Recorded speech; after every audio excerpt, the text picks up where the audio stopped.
दोस्तों आज की इस वीडियो में मैं आपको the psychology of money book से 8 बिग आइडिया बताने वाला हूं। तो बिना किसी देरी के हम चलते हैं काम की बात पर। और पहला आइडिया है यू डोंट नो एवरीथिंग।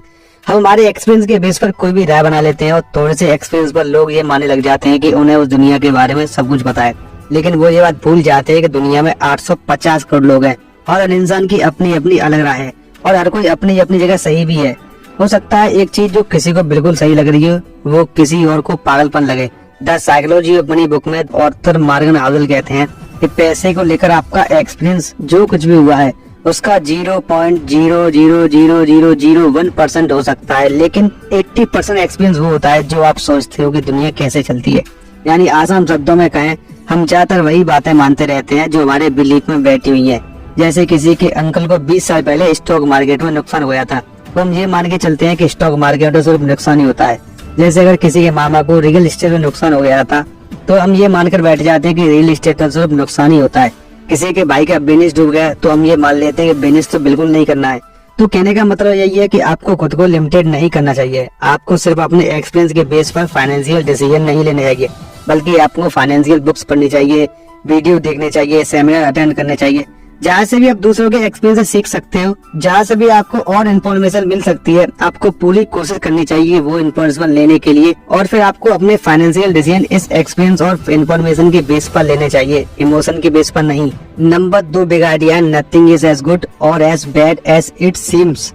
ये दुनिया इतनी ज्यादा कॉम्प्लिकेटेड है कि हमारा दिमाग में से पूरी तरह से समझ ही नहीं सकता और अक्सर हमारे एक्शन के रिजल्ट हमारे हाथ में नहीं होते। हमारा रिजल्ट पर कोई कंट्रोल नहीं होता। जैसे कि मान लो कोई एंटरप्रेन्योर है, उसने एक बहुत अच्छा प्रोडक्ट बना लिया, अब उसे लग रहा है कि टाइमिंग भी सही है और कंज्यूमर सेंटीमेंट भी उसके फेवर में है, लेकिन कोई डिजास्टर आ जाता है और पूरा मार्केट क्रैश हो जाता है और उस एंटरप्रेन्योर का सारा प्लान बेकार होता है।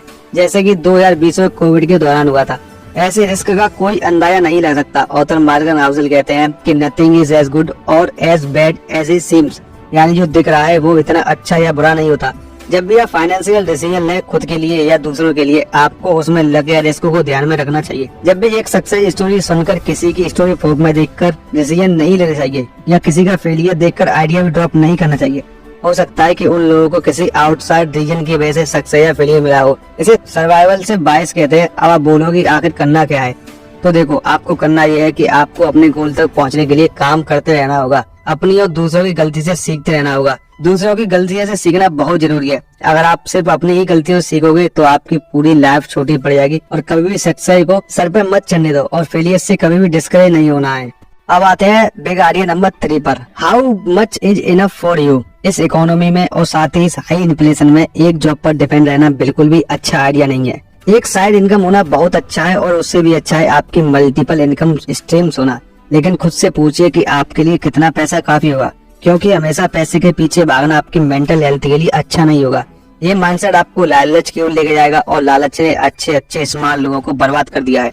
इस जाल से बचने के लिए ऑथर 2 प्रैक्टिकल तरीके बताते हैं। नंबर 1 है stop moving the goal post. अपने लिए एक फिक्स फाइनेंशियल गोल सेट करो और जब आप उसे अचीव कर लो तो आराम करो और अपने हार्डवर्क से मिले रिजल्ट को एंजॉय करो।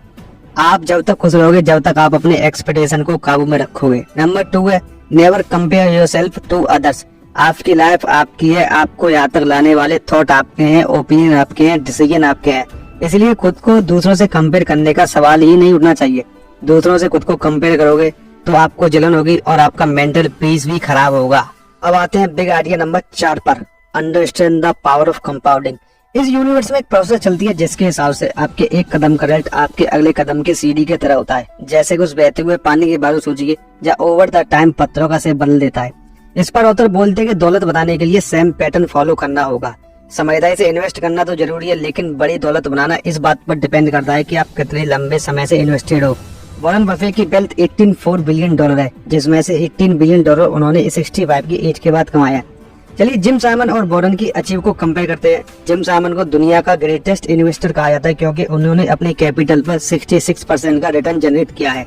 दूसरी तरफ वॉरेन बफेट ने सिर्फ 22% का रिटर्न जनरेट किया है। ये नंबर देखकर लगता है कि साइमन की वेल्थ वॉरेन बफेट से काफी ज्यादा होगी, लेकिन ऐसा नहीं है।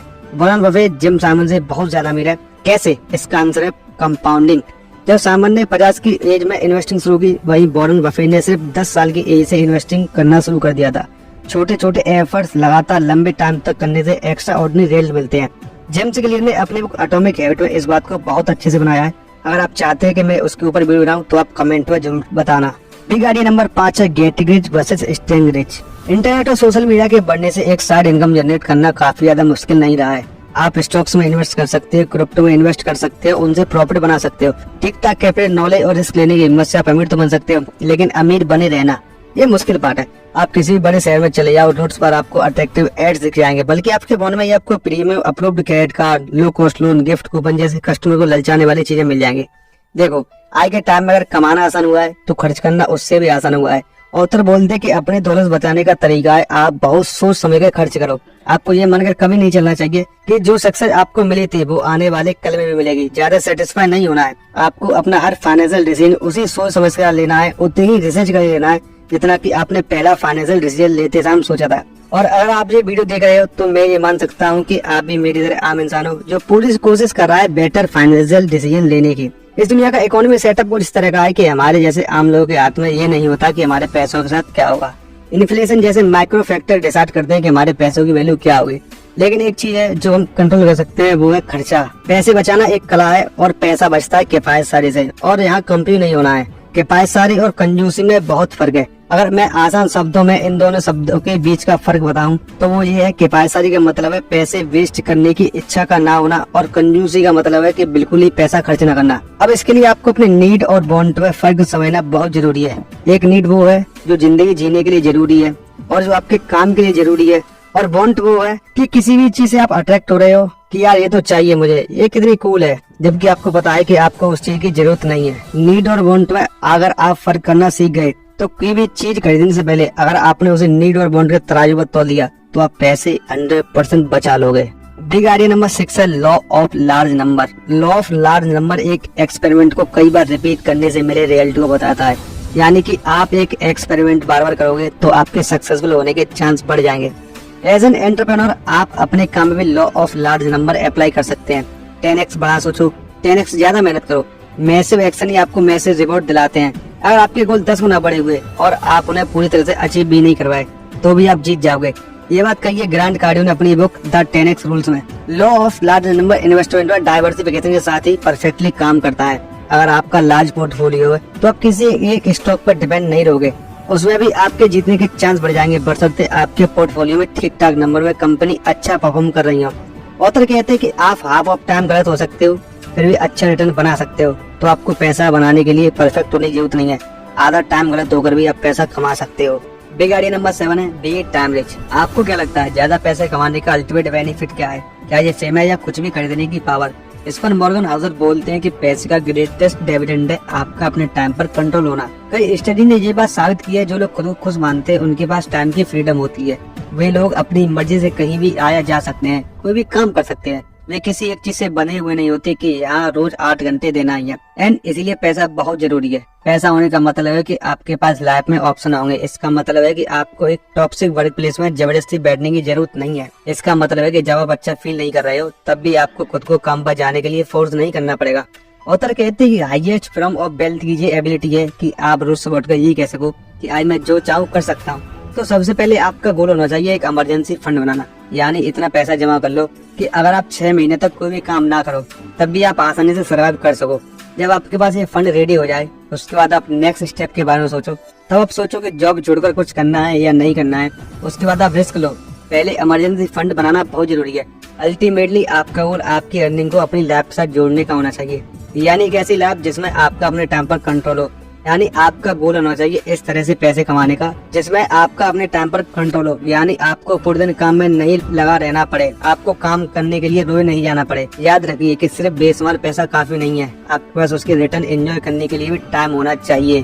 बिग आइडिया नंबर 8 है लग्जरी इज नॉर्मल। मान लीजिए कि आपने सड़क पर कोई शानदार स्पोर्ट कार देखी। अब जरा आप ये याद करने की कोशिश करिए कि उस कार को जो इंसान चला रहा था, क्या वो इंसान आपको याद है? 99% चांस है कि आपको बस अपनी एक्साइटमेंट याद होगी कि आप उस कार को देखकर कितने एक्साइट हुए थे, लेकिन उस कार को कौन चला रहा था ये आपको बिल्कुल भी याद नहीं होगा। Luxury item definitely eye catching होते हैं और यही उनका पर्पस भी होता है। ऑथर कहते हैं कि आप अपने लग्जरी आइटम से जितने इम्प्रेस होते हैं उतना कोई और इम्प्रेस नहीं होता। ऑथर बोलते हैं कि आपको लगता है कि लोग आपके लग्जरी आइटम को देखकर आपसे इम्प्रेस हो रहे हैं, लेकिन आपसे इम्प्रेस कोई नहीं होता। डे टू डे लाइफ में आपको एक कार की जरूरत होती है, सिर्फ किस लिए? एक जगह से दूसरी जगह जाने के लिए। एक नॉर्मल कार भी आपको एक जगह से दूसरी जगह ले जा सकती है और फरारी भी सेम काम करेगी, लेकिन फर्क ये है कि फरारी के लिए बहुत ज्यादा पैसा लगता है और उसे मेंटेन करने के लिए और भी ज्यादा पैसा लगता है। सारे स्टेटस सिंबल सेम होते हैं, अट्रैक्टिव भी होते हैं, पर अल्टीमेटली पॉइंटलेस होते हैं। आपको एक बात याद रखनी होगी कि लग्जरी आइटम एक लायबिलिटी होती है। ये चीजें आपकी जेब से पैसा निकलवाती हैं, डालती नहीं है। ऑथर कहते हैं कि गरीब होने का सबसे आसान तरीका है कि अमीर होने का दिखावा किया जाए। अब इसका मतलब ये बिल्कुल नहीं है कि आपको लग्जरी कार बिल्कुल ही नहीं खरीदनी चाहिए। रैपर जे-जी ने एक बहुत अच्छी बात कही है कि अगर आप किसी चीज को 2 बार नहीं खरीद सकते तो इसका मतलब ये है कि आप उसे अफोर्ड नहीं कर सकते। एक और रूल है the 30 day rule. I don't know ये किसने बनाया। इसके हिसाब से अगर किसी चीज को खरीदने के लिए आपका दिल ललचाए तो आपको 30 दिन तक रुक जाना चाहिए।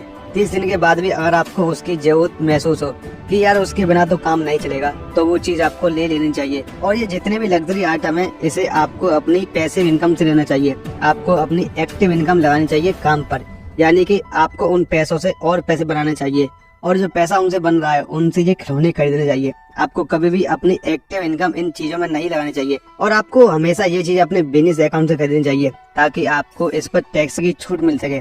आपका टैक्स बचता है इन चीजों से। अमीर टैक्स बचाते हैं इन चीजों को खरीदकर अपने बिजनेस अकाउंट से। आपको लगता है कि वो दिखावा कर रहे हैं, लेकिन वो इन चीजों से अपना टैक्स बचाते हैं। तो ये थे 8 big idea the psychology of money book से। तो अगर वीडियो अच्छी लगी हो तो वीडियो को लाइक कर देना एंड अपने दोस्तों को भी शेयर कर देना एंड टैग करो उन लोगों को जो भविष्य में अमीर बनना चाहते हैं। Thank you for watching.